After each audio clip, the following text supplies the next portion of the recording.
ఈ TIDCO houses file ముఖ్యమంత్రి గారు నాకు పంపించినప్పుడు ఒక మాట చెప్పారు. ఈ రాష్ట్రంలో ప్రతి తల్లి తన పిల్లలతో భర్తతో ఆనందంగా ఉండే ఇల్లు కట్టు, ఎంత ఖర్చైనా పడాలని చెప్పడం జరిగింది అధ్యక్ష. అంతేకాకుండా మీ అందరూ చెప్తున్నాను, నేను యాక్చువల్గా MSc 79 కంప్లీట్ చేశాను. నేను పుట్టి పెరిగింది పేద కుటుంబంలో, ఒక పూరి గుడిసెలోనే. నేను ట్యూషన్ స్టార్ట్ చేసింది కూడా 1979లో పూరి గుడిసెలోనే.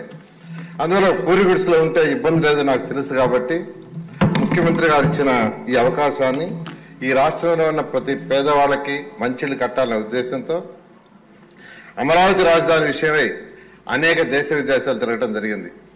చైనా కావచ్చు, జపాన్ కావచ్చు, రష్యా కావచ్చు, సింగపూర్ కావచ్చు, మనిషి అక్కడ పేదవాళ్ళకి ఎలా ఉండాలి ఇళ్ళు అవన్నీ స్టడీ చేశాను. అవన్నీ స్టడీ చేసిన తర్వాత ముఖ్యమంత్రి గారికి వచ్చి వివరించారు.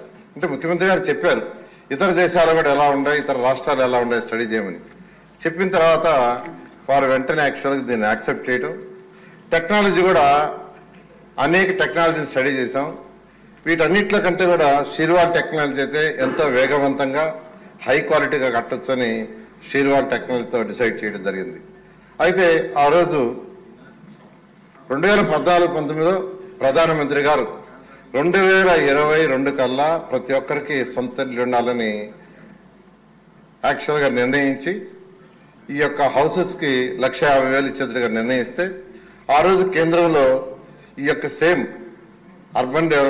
మున్సిపల్ అండ్ అర్బన్ డెవలప్మెంట్ హౌసింగ్లో వెంకయ్య నాయుడు గారు యాక్చువల్గా మంత్రిగా ఉన్నారు. అందువల్ల వారితో నేను ఎన్నోసార్లు కలవటం, డిస్కస్ చేయటం 7,01,481 ఇళ్ళు తీసుకొచ్చారండి.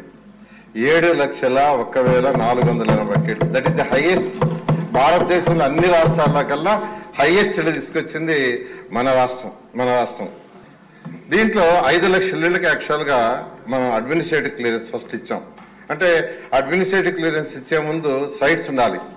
సైట్స్ ఆ రోజు 5 లక్షల ఇళ్ళకి యాక్చువల్గా సైట్స్ ఉన్నాయి. 4,54,704 ఇళ్ళకి 2017 జూలైలో మనం టెండర్లు ఇచ్చాం. వెంటనే వాటిని అన్నింటినీ యాక్చువల్గా గ్రౌండ్ చేయడం జరిగింది.